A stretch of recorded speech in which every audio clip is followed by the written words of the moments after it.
Hello.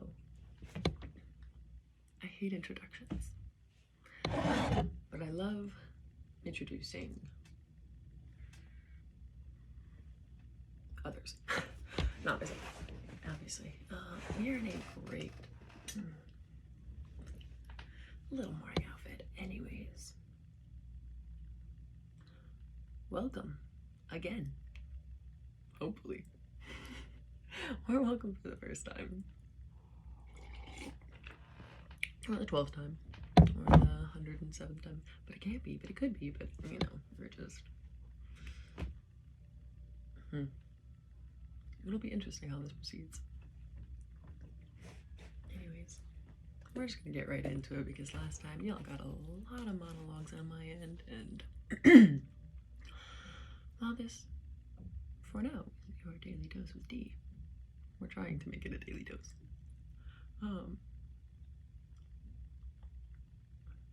We still want it to be about the literature and about the ideas and the exchange of that. So,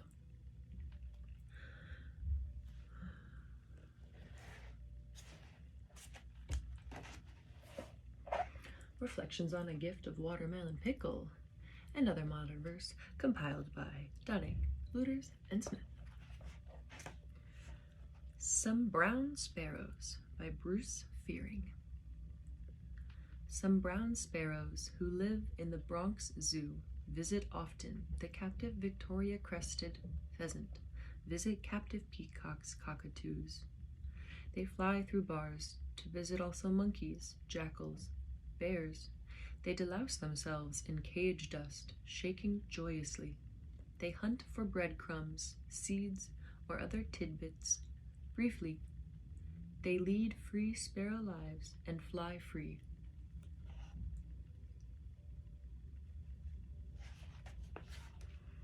Swallows. The prairie wind blew harder than it could. Even the spines of cactus trembled back. Swallows by Thomas Hornsby Farrell. The prairie wind blew harder than it could. Even the spines of cactus trembled back. I crouched in an arroyo, clamping my hands. On my eyes the sand was stinging yellow-black. In a break of the black I let my lashes part, looked overhead and saw I was not alone. I could almost reach through the roar and almost touch. A treadmill of swallows, almost holding their own.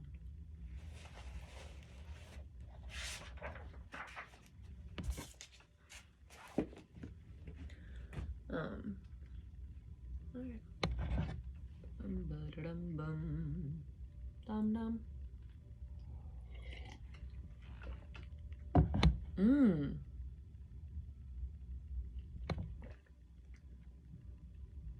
Is there any way to pause?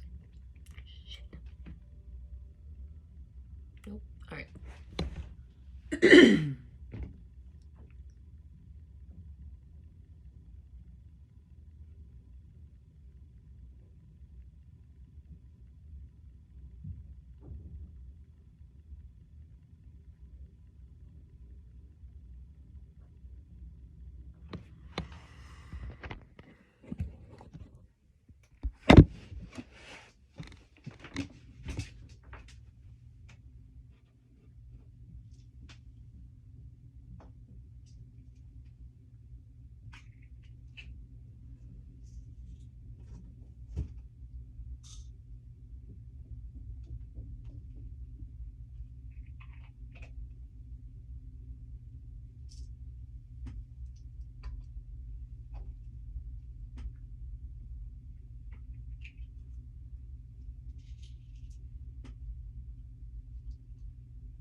an unfortunate delay.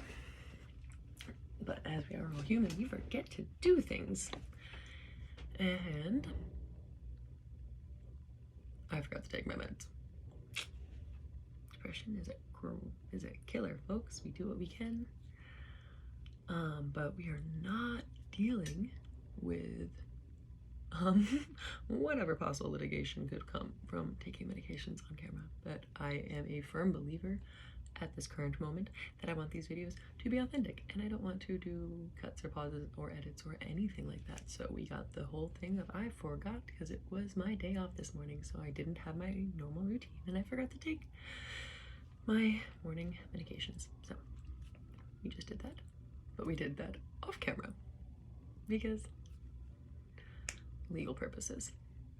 Anyways, cheers to us in another day and access to information. We're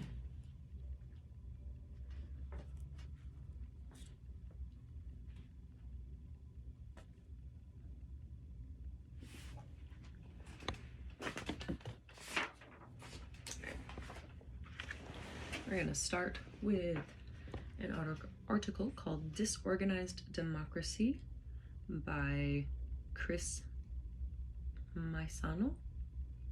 There are illustrations in here, which are by Wesley Alsbrook, and this is found in the Jacobine magazine. This is issue number 42, the summer 2021 issue, titled The Working Class. All right, so Disorganized Democracy is a review of the inequality and labyrinths of democracy by Goran Thurborn. You know what the trouble is, Brucey? We used to make shit in this country, build shit. Now we just put our hand in the next guy's pocket. That's Baltimore longshoreman and union treasurer Frank Sabachka from The Wire's second season. I obviously do not watch the show. I really hope I pronounced their names correctly. Excuse me. So sorry.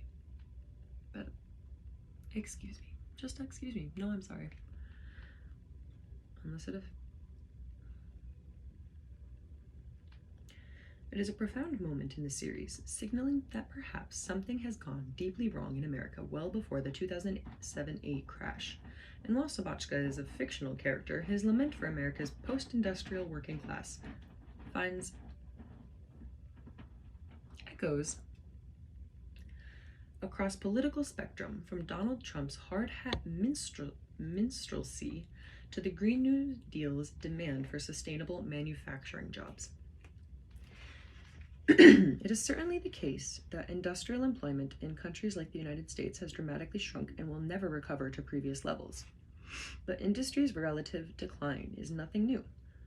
While many people assume that deindustrialization is a late 20th century phenomenon, both employment and output in goods-producing industries has been in relative decline for far longer than that. As countries get richer, higher incomes generate greater demand for services, while technological advances lead to labor savings in manufacturing processes. These structural transformations can be molded by public policies, and the tempo of such developments has varied from place to place. But this is the general trend of capitalist development in the core countries. Many developing countries are now becoming service economies without passing through a period of intensive industrialization at all. The Rust Belts of the global north are suffering from the loss of their industrial base, but the Perus and Congos of the world will suffer from never having much of one in the first place. These patterns of development have powerful ramifications on the scope and content of political conflict. The Swedish social scientist Goran Thurborn is one of the world's leading analysts of these dynamics, and his new collection, Inequality and the Labyrinths of Democracy, brings together 3 of his key essays on the topic. In The Right to Vote and the Four World Roads to/through Modernity, Thurborn surveys the pathways by which Europe, its various settler colonies, the post-colonial world, and the reactive modernizers, for example, Japan, established modern nation-states and political systems. In Thurborn's analysis, Europe's New World settler colonies, above all the United States, have taken a long, tortuous, and incomplete path to democracy and universal suffrage, despite their democratic pretensions. While the United States granted suffrage rights to many propertyless white men quite early in the country's development, the nation did not become a formal democracy until the destruction of Jim Crow in the 1960s.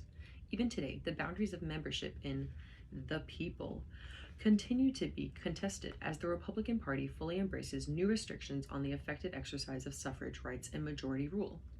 And if the aftermath of the 2020 election is any indication, the far right may simply regard any election Democrats win as illegitimate, regardless of how fair or transparent the process is.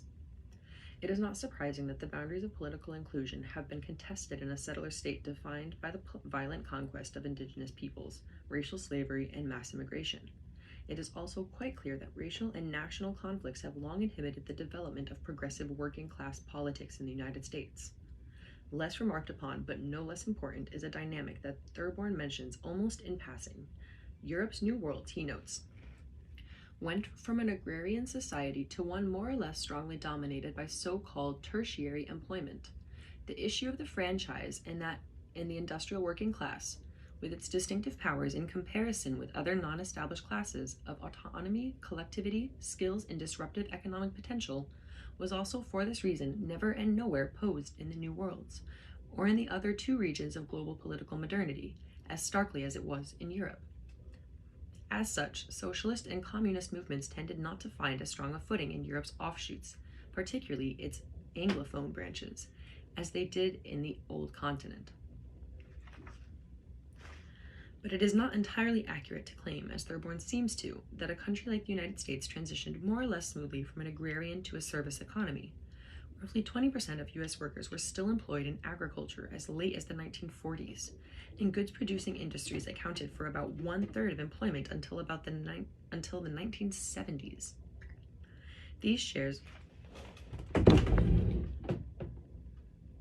Go ahead.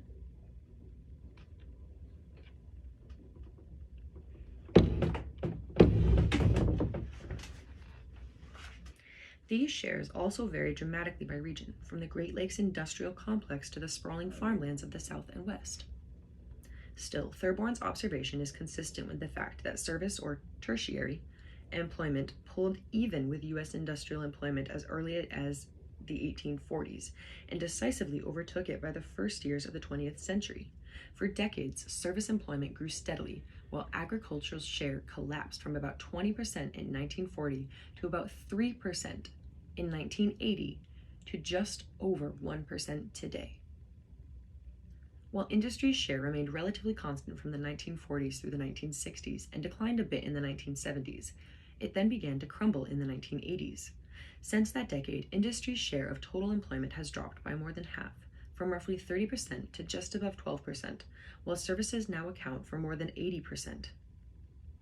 The path has been long and uneven, but at this point, the United States and similar countries are undeniably dominated by the bewildering array of employments and occupations grouped under the anodyne rubric of services.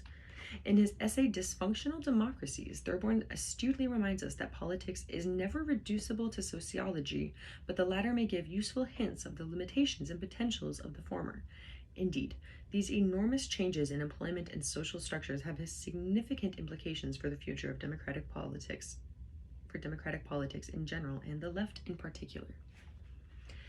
A long train of historical sociological studies demonstrate how organized industrial workers have been the leading edge of democratic and socialist movements around the world.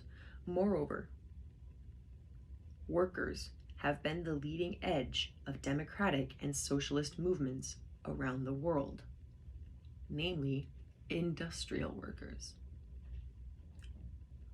are the leading edge. Moreover, nearly all the most successful left-wing movements of the 20th century were powered by a political alliance of industrial workers and small farmers, including the socialist and farmer labor parties here in the United States. These groups, however, have eroded in the face of labor-saving technical change, outsourcing, and other pressures. The erosion of democracy's traditional social pillars may not necessarily condemn us to a bleak future, but it does compel the left to re-examine our constituencies, agencies, and strategies in the fight for democracy and socialism. In 1966, Barrington Moore Jr. published his classic work, Social Origins of Dictatorship and Democracy, where he made the famous claim, "No bourgeoisie, no democracy." Since then, a number of scholars have effectively demolished the notion that political democracy is the handiwork of the bourgeoisie. Duh. In his groundbreaking essay, The Rule of Capital and the Rise of Democracy, Thurborn argued that none of the great bourgeoisie revolutions actually established bourgeois democracy. None. Democratic rights and freedoms did not result from the gradual and peaceful spread of wealth. Democratic rights and freedoms did not result from the gradual and peaceful spread of wealth, literacy, and urbanization, but rather from social upheavals caused by war and class conflict. For Thurborn, it is the emergence of the working class and the labor movement that opened the path to democratization, not the rise to power of the capitalist class. To the extent that they exist, basic democratic rights and freedoms are the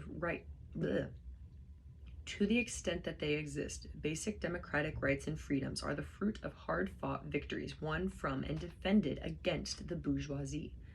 Thurborn's argument has been confirmed by subsequent historical and sociological studies of the democratization process. One of the most important works in this vein is Capitalist Development and Democracy by Dietrich Ruschenmeier, Evelyn Huber, and John D. Stevens. In their view, Moore's focus on the bourgeoisie prevent him from appreciating capitalism's most important contribution to democracy, the creation of an industrial working class. More recent scholarship builds on the basic conclusions that Ruschenmeier, Huber, and Stevens reached in their landmark work. Their arguments were reinforced by Adnan Usmani, whose 2018 study, Democracy and Class Struggle, brings a wealth of new evidence to bear in support of the arguments advanced in Capitalist Development and Democracy. Usmani's research shows it is not merely the emergence and growth of the working class, but development of circumstances in which it can effectively wield power against elites. That is the key factor in the depth of democracy. According to Usmani, these capacities are powerfully shaped by the employment structures of a country's economy, particularly the level of working class employment in what he calls high-capacity sectors: manufacturing, mining, construction, and transport. The more a particular country's working class is concentrated in these sectors, he argues, the more capable it will be in fighting for and defending democratic political gains. Thurborn and his followers were certainly not the first to recognize the potential political power of organized industrial workers. As Karl Marx and Friedrich Engels argued in 1848, quote, "With the development of industry, the proletariat not only increases in number, it becomes concentrated in greater masses, its strength grows, and it feels that strength more," end quote.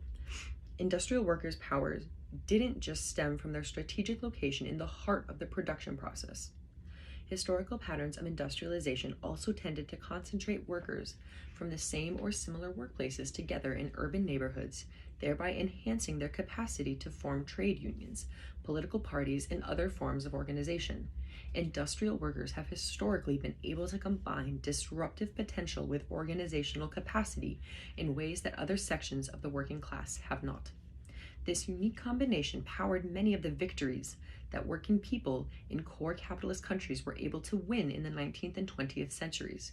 If the conditions that made this union possible have passed into history, it stands to reason that the overall workplace bargaining power of the working class has declined. There are, of course, still plenty of industrial workers in the United States. According to the Bureau of Labor Statistics, there were roughly 21 million workers in the non-agricultural goods producing sector in 2019. They are still capable of making a significant impact when and where they stop or otherwise impede production. By manufacturing and other industrial establishments in this country have,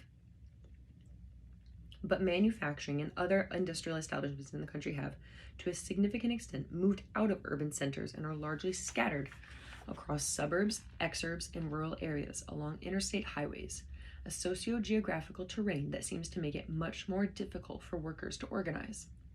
None of this is to suggest that working class organizing is doomed to failure. What it does entail, however, is recognition of the fact that democratic and socialist politics today will necessarily look different than the movements that came before us. In Thurborn's view, neither a gradual increase of organizational organizational and political power, nor violent revolution are viable pathways to social transformation today.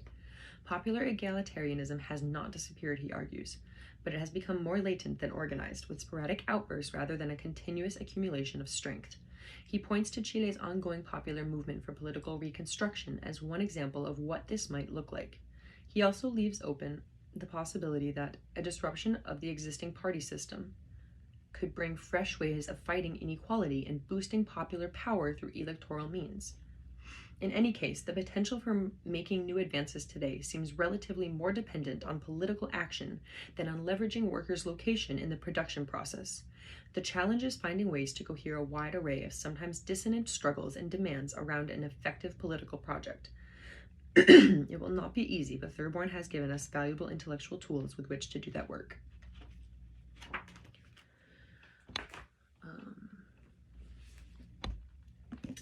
Dope.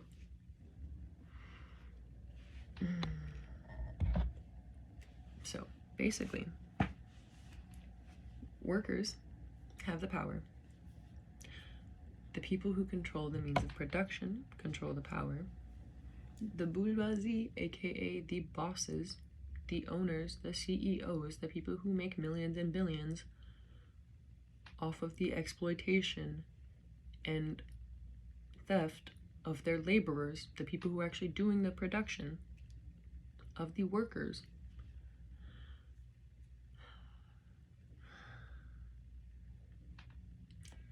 We have the power because we control the production.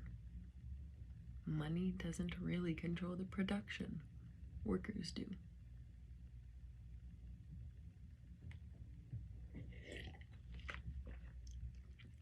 If and only when we work together.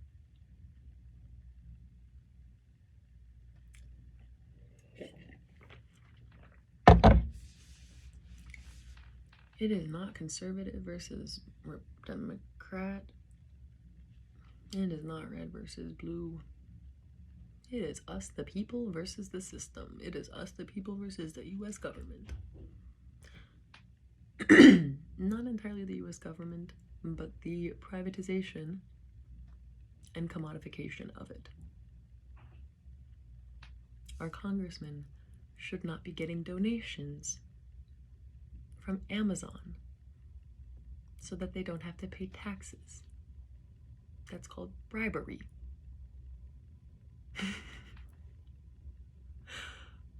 If I could just give the officer a $5 bill when I speed, which is what rich people do, except for it's $5,000, they don't actually have to not do the bad things. Bad things. They're not bad things. They're just exploitations of, like, labor, which makes it so that people can't buy food or housing.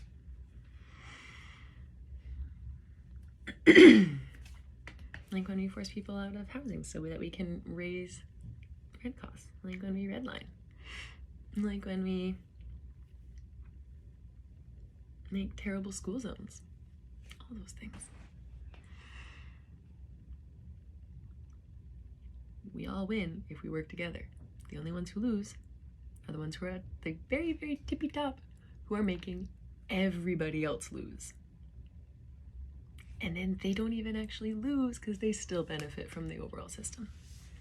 When we all work together, they don't even actually lose. They also still get to join in the progress. Just saying. The only thing they lose is the gluttony. The only thing they lose is the excess, the waste. They lose the waste.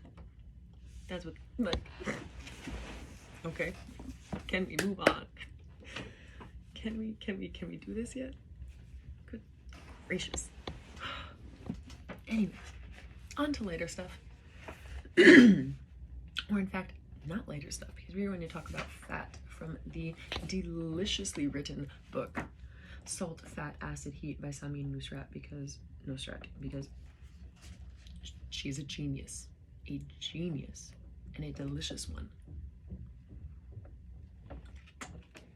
This is a very important aspect of our lives because we eat multiple times a day.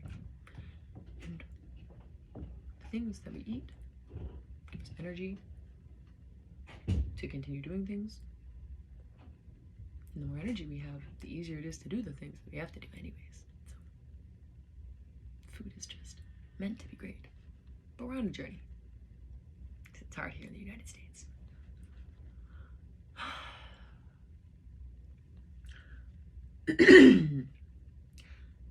Just after I began cooking at Chez Banis, the chefs held a contest to see which employee could come up with the best tomato sauce recipe. There was only one rule. We had to use ingredients readily available in the restaurant's kitchen. The prize was $500 in cash and an acknowledgement on the menu each time the recipe would be used forever. As a total novice, I was too intimidated to enter, but it seemed like everyone else, from the maitre d' to other bussers, porters, and of course the cooks, wanted to try. Dozens of entrants brought in their sauces for a blind tasting by a team of impartial judges, i.e. the chefs and Alice. Some sauces were seasoned with dried oregano, others fresh marjoram. Some entrants crushed their canned tomatoes by hand, while others painstakingly seeding and diced them. Others added chili flakes, while still others channeled their inner nonas and pureed their sauces, Pomarola style.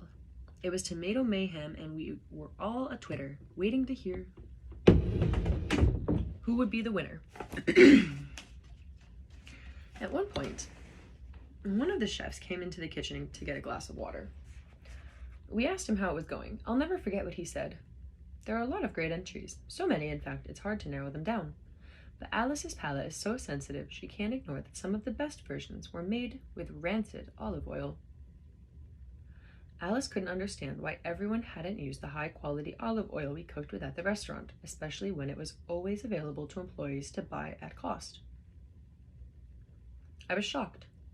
Never before had it occurred to me that olive oil would have much effect on the flavor of a dish, much less on one as piquant, as tomato sauce. This was my first glimpse of understanding that as a foundational ingredient, the flavor of olive oil, and indeed any fat we choose to cook with, dramatically alters our perception of the entire dish. Just as an onion cooked in butter tastes different from an onion cooked in olive oil, an onion cooked in good olive oil tastes different, and in this case better, than one cooked in poorer quality oil. My friend Mike, another young cook, ended up winning the contest. His recipe was so complicated I can hardly remember it all these years later. But I'll never forget the lesson I learned that day. Food can only ever be as delicious as the fat with which it's cooked.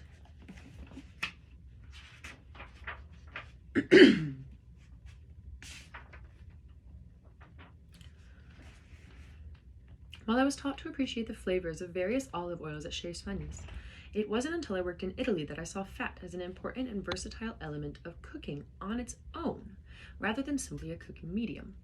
During the olive harvest, or raccolta, I made a pilgrimage to Tenuta di Capesana, the producer of the most exquisite olive oil I'd ever tasted. Standing in the Francio, Frantio. I don't speak Italian. I watched rapt as the day's olive harvest was transformed into a yellow-green elixir so bright it seemed to illuminate the dark Tuscan night. The oil's flavor was as astonishing as its color, peppery, almost acidic, in a way I never imagined a fat could be. The following autumn, I was in Liguria, a coastal province, during the raccolta. Olio nuovo, pressed on the shores of the Mediterranean, was wholly different. This oil was buttery, low in acid, and so rich I wanted to swallow spoonfuls of it. I learned that where olive oil comes from has a huge effect on how it tastes. Oil from hot, dry, hilly areas is spicy, while oil from coastal climates with milder weather is correspondingly milder in flavor. After tasting the oils, I could see how a peppery oil would overwhelm a delicate preparation such as a fish tartare, while the more subtle flavor of a coastal oil might not be able to stand up to the bold flavors of a Tuscan bistecca served with bitter greens. At Zibibo, Benedetta's Vitalis Florentine Trattoria, we used peppery Tuscan extra virgin olive oil more liberally than any other ingredient. We used it to make salad dressings. We used it to drench the dough for the focaccia we baked each morning. We used it to brown sofrito, the aromatic base of onions, carrots, and celery, at the foundation of all our long-cooked foods. We used it to deep fry everything from squid to squash blossoms to bomboloni. The cream-filled donuts I ate with gusto every Saturday morning. Tuscan olive oil defined the flavor of our cooking. Our food tasted delicious because our olive oil was delicious. As I traveled throughout Italy, I saw how fat determines the particular flavors of regional cooking. In the north, where pastures and the dairy cattle they sustain are abundant, cooks use butter, cream, and rich cheeses readily in dishes such as polenta, tagliatelle bolognese, and risotto. In the south and on the coasts, where olive oil or olive trees flourish, olive oil is used in everything from seafood dishes to pastas and even desserts such as olive oil gelato. Because pigs can be raised in just about any climate, though, one thing unites the diverse regional Italian cuisines: pork fat. As I immersed myself in the culture and cuisine of Italy, one thing became clear. Italians' remarkable relationship to fat is essential to why their food tastes so good. Fat, then, I realized, is the second element of good cooking.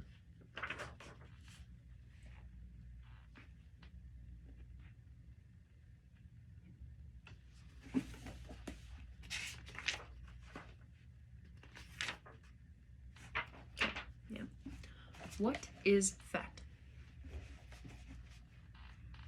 The best way to appreciate the value of fat in the kitchen is to try to imagine cooking without it. What would vinaigrette be without olive oil? Sausage without pork fat? A baked potato without sour cream? A croissant without butter? Pointless, that's what. Without the flavors and textures that fat makes possible, food would be immeasurably less pleasurable to eat. In other words, fat is essential for achieving the full spectrum of flavors and textures of good cooking. Besides being one of the 4 basic elements of good cooking, fat is also one of the 4 elemental building blocks of all foods, along with water, protein, and carbohydrates. While it's commonly believed that fat, much like salt, is universally unhealthy, both elements are essential to human survival. Fat serves as a crucial backup energy source, a way to store energy for future use, and plays a role in nutrient absorption and essential metabolic functions, such as brain growth. I will be eating breakfast after this. Unless you've been directed by your doctor to strictly reduce your fat consumption, you don't need to worry. There's nothing unhealthy about cooking with moderate amounts of fat, especially if you favor healthy plant and fish-based fats. As with salt, my aim isn't so much to get you to use more fat as it is to teach you how to make better use of it in your cooking. Excuse me. In contrast to salt, quick interjection. And as I mentioned before, there was a video that got deleted. And I have reread some of the pieces that I read in that video that got deleted, but I have not reread all of them. I did change it up a little bit. So in that one, I did previously read the salt chapter, and I personally wanted to move on to the next one. So from her written perspective, salt does come before fat in the order of the book, but we don't always read things in order because it's a cookbook. But we are going to read the introduction before we read the rest of it. But yeah. Think of these like your newspaper. This is your daily newspaper in the morning. You get some food, you get some politics, you get some poetry, and then at the end, you get a story. And you go off with your day. Or maybe this is how you end your day. Or maybe you do this in the middle of your day to get through the rest of your day. It'll change around too. You might get different random stuff. Like, we learned about the difference between the West Indies and the East Indies and a little bit of historical stuff on that. And I made a mistake originally. Said the East Indies was the Caribbean. That is wrong. The West Indies is the Caribbean. It's just, this is your digital video newspaper. Read to you through an entertainment lens of my voice and my facial expressions. If you enjoy them. If you don't, pick a different video. No one asked you. No one said you had to sit here. But anyways, I enjoy this, and that's why I do it. And hopefully other people enjoy it too. Ba-ba-da-da-bum. In contrast to salt, fat takes on many forms and is derived from many sources. While salt is a mineral used primarily to enhance flavor,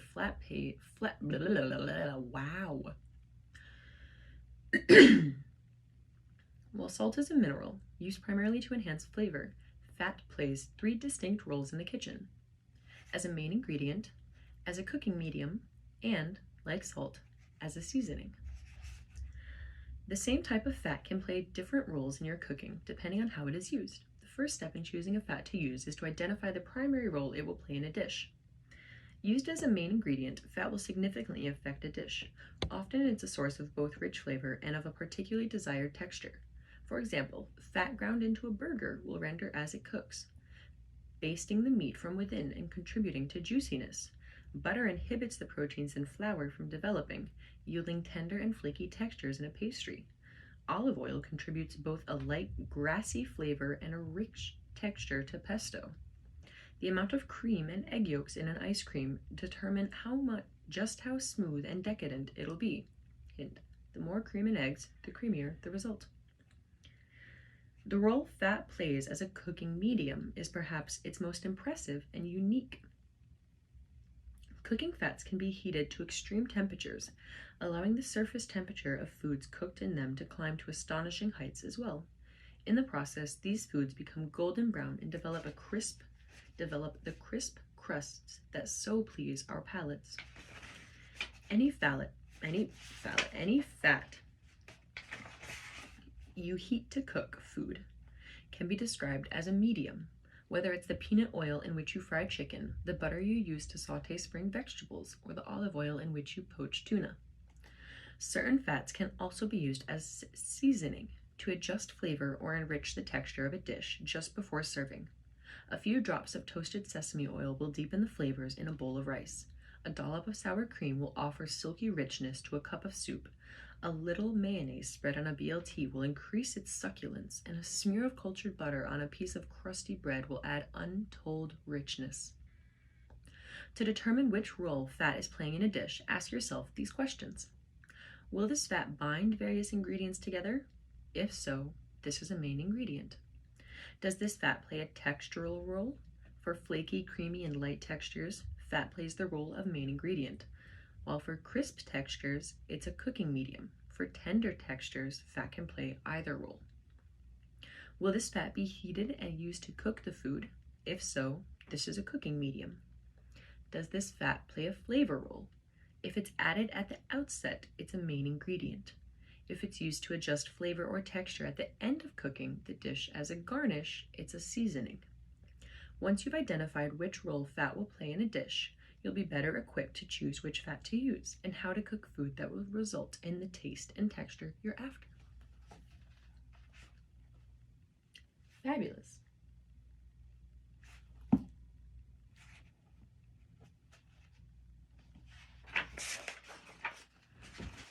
Nope. Continue that.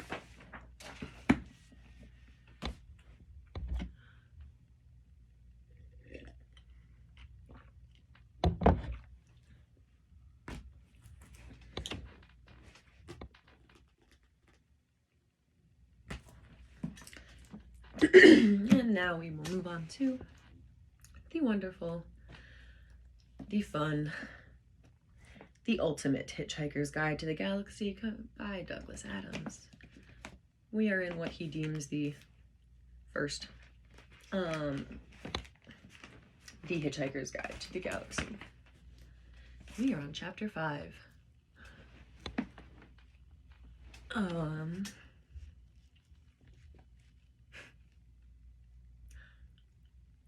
Prostechnic Vogon Jeltz was not a pleasant sight, even for other Vogons.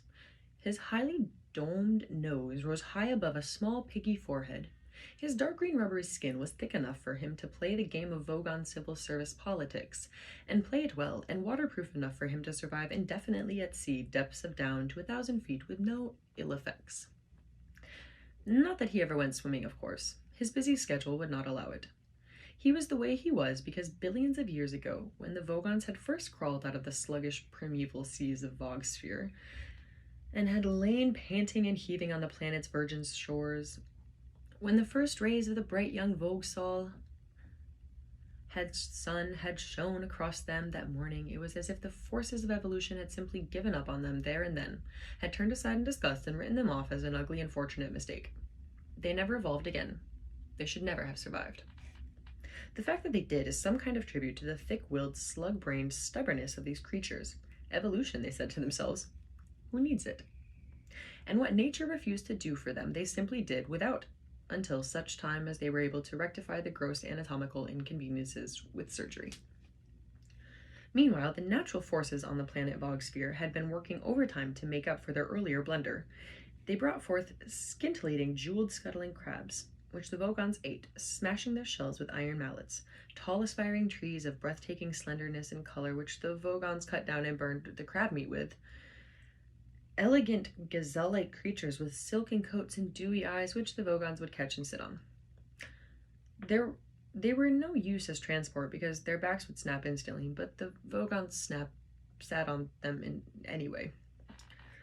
Thus the planet Vogsphere whiled away the unhappy millennia until the Vogons suddenly discovered the principles of interstellar travel. Within a few short Vog years, every last Vogon had migrated to the Megabrantis cluster, the political hub of the galaxy, and now formed the immensely powerful backbone of the galactic civil service. They have attempted to acquire learning, they have attempted to acquire style and social graces, but in most respects the modern Vogon is little different from his primitive forebears. Every year, they import 27,000 scintillating, jeweled, scuttling crabs from their native planet and while away a happy drunken night, smashing them to bits with iron mallets. Prostentinic Vogon Jeltz was a fairly typical Vogon in that he was thoroughly vile. Also, he did not like hitchhikers. Somewhere in a small dark cabin, buried deep in the intestines of Prostechnic Vogon Jeltz's flagship, a small match flared nervously.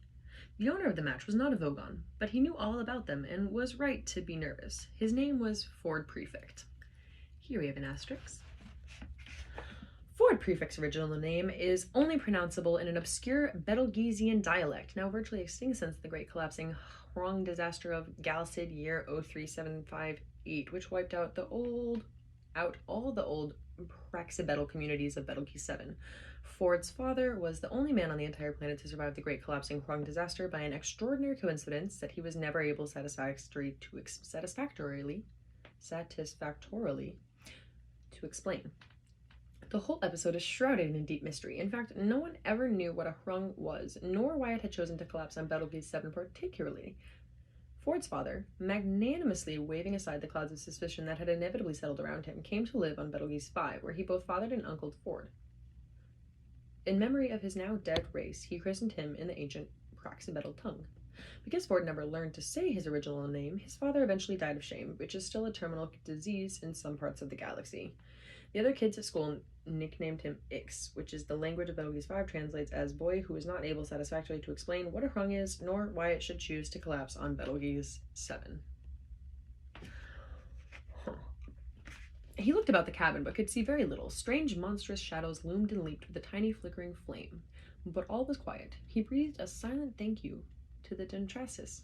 The Dentrasis are an unruly tribe of gourmands, a wild but pleasant bunch, whom the Vogons had recently taken to employing as catering staff on their long-haul fleets, on the strict understanding that they keep themselves very much to themselves. This suited the Dentrasis fine, because they loved Vogon money, which is one of the hardest currencies in space, but loathed the Vogons themselves. The only sort of Vogon a Dentrasi liked to see was an annoyed Vogon. It was because of this tiny piece of information that Ford Prefect was not now a whiff of hydrogen, ozone, and carbon monoxide. He heard a slight groan. By the light of the match, he saw a heavy shape moving slightly on the floor. Quickly, he shut the match out, reached in his pocket, found what he was looking for, and took it out. He ripped it open and shook it. He crouched on the floor. The shape moved again. Ford Prefect said, "I brought some peanuts." Arthur Dent moved and groaned again, muttering incoherently. Here, have some, urged Ford, shaking the packet again.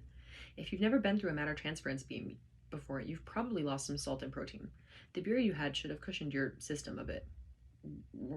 Said Arthur Dent. He opened his eyes. It's dark, he said. Yes, said Ford Prefect. It's dark. No light, said Arthur Dent. Dark. No light. One of the things Ford Prefect had always found hardest to understand about humans was their habit of continually stating and repeating the very, very obvious, as in, it's a nice day, or you're very tall, or oh dear, you seem to have fallen down a 30-foot well. Are you all right? At first, Ford had formed a theory to account for this strange behavior. If human beings don't keep exercising their lips, he thought, their mouths probably seize up.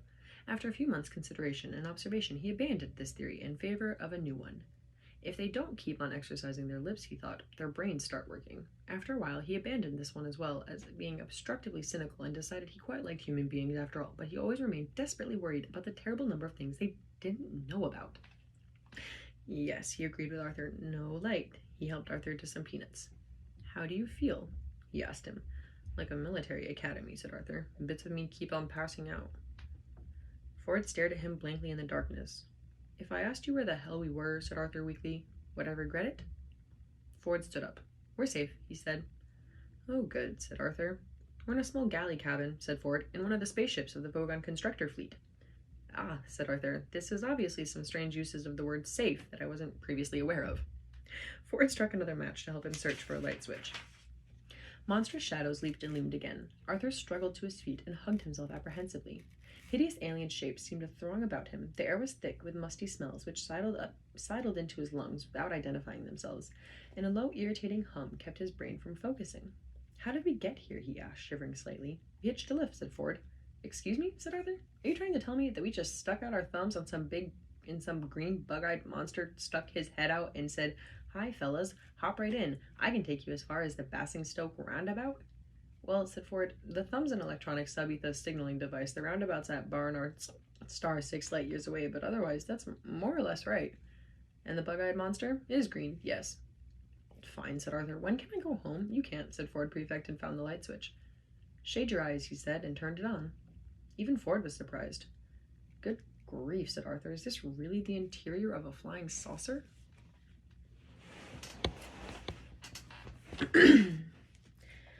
Protestant Vogon Gelt heaved his unpleasant green body round the control bridge. He always felt vaguely irritable after demolishing populated planets. He wished that someone would come and tell him that it was all wrong so that he could shout at them and feel better. He flopped as heavily as he could onto his control seat in the hope that it would break and give him something to be genuinely angry about, but it only gave a complaining sort of creak. Go away, he shouted at a young Vogon guard who entered the bridge at that moment. The guard vanished immediately, feeling rather relieved. He was glad it wouldn't now be him who delivered the report they'd just received. The report was an official release which said that a wonderful new form of spaceship drive was at this moment being unveiled at a government research base on Damagron, which would henceforth make all hyperspatial express routes unnecessary. Another door slid open, but this time the Vogon captain didn't shout because it was the door from the galley quarters where the Dentrassus prepared his meals. A meal would be most welcome. A huge furry creature bounded through the door with his lunch tray. It was grinning like a maniac. Prosenic Vogon Jeltz was delighted. He knew that when a Dentrassi looked that pleased with itself, there was something going on somewhere on the ship that he could get very angry indeed about. Ford and Arthur stared around them. Well, what do you think? Said Ford. It's a bit squalid, isn't it? Ford frowned at the grubby mattresses, unwashed cups, and unidentifiable bits of smelly alien underwear that lay around the cramped cabin. Well, this is a working ship, you see, said Ford. These are the Dentrassi's sleeping quarters.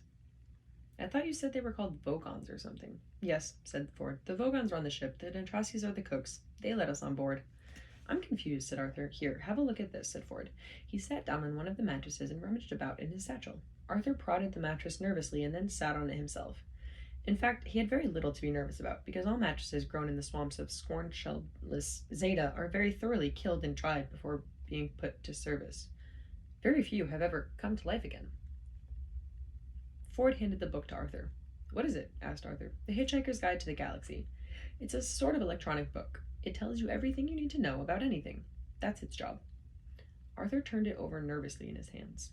I like the cover, he said. Don't panic. It's the first helpful or intelligible thing anybody's said to me all day.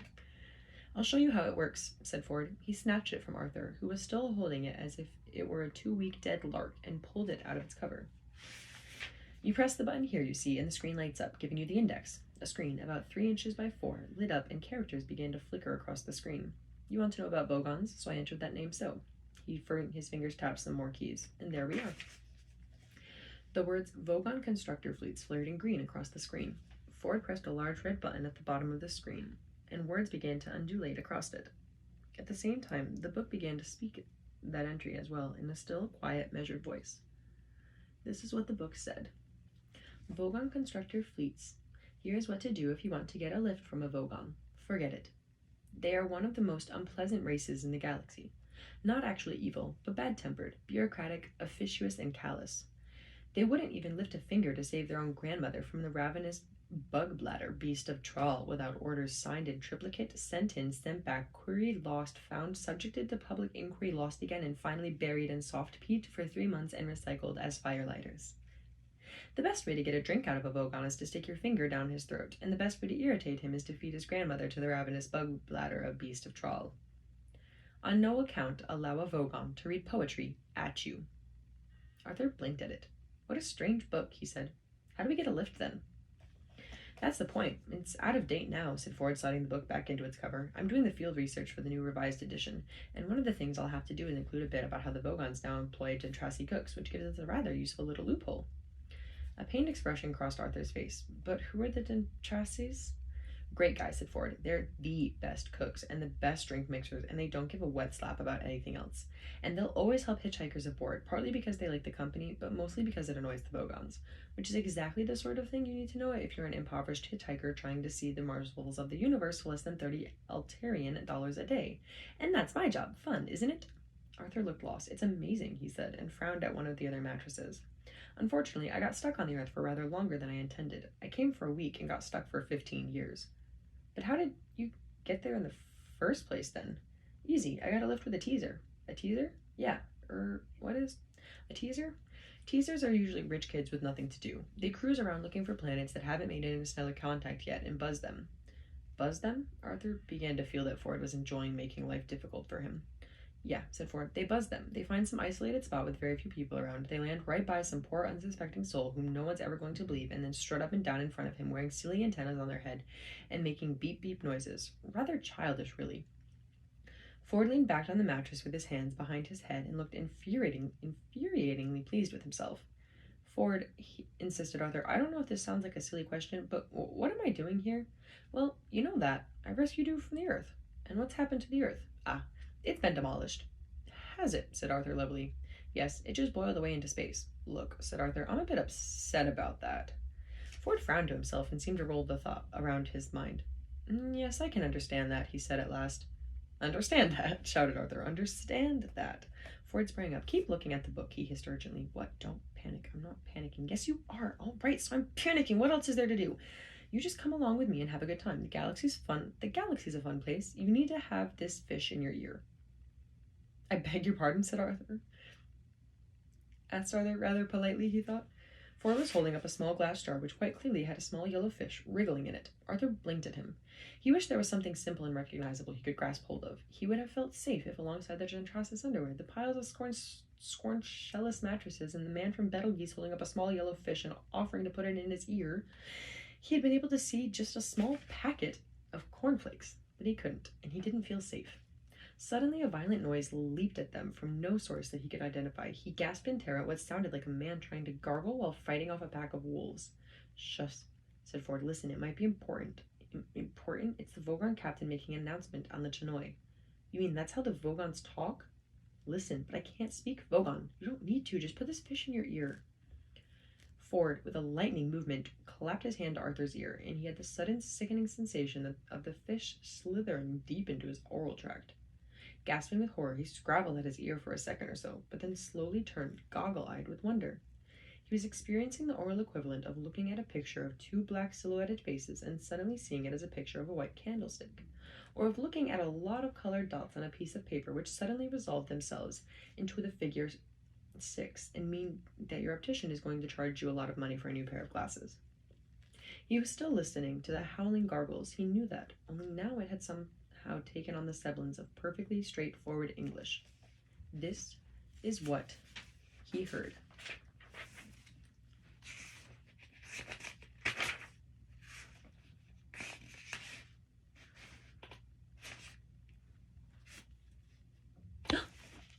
Oops.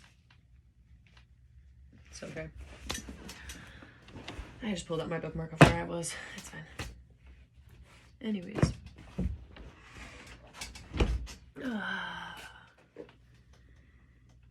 There you go.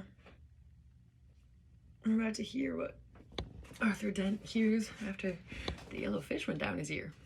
And the Vogons are talking to him. I appreciate y'all sticking it out with me if you have. If you haven't, I hope you have a blessed one as well.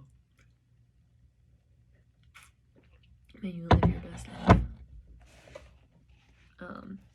To end, we again go back to Reflections on a Gift of Watermelon Pickle. Seal by William J. Smith. See how he dives from the rocks with the zoom. See how he darts through his watery room, past crabs and eels and green seaweed, past fluffs of sandy minnow feed. See how he swims with a swerve and a twist, a flip of the flipper, a flick of the wrist. Quicksilver quick, softer than spray, down he plunges and sweeps away. Before you can think, before you can utter words like dill pickle or apple butter, back up he swims past stingray and shark, out with the zoom, a whoop and a bark. Before you can say whatever you wish, he plops at your side with a mouthful of fish.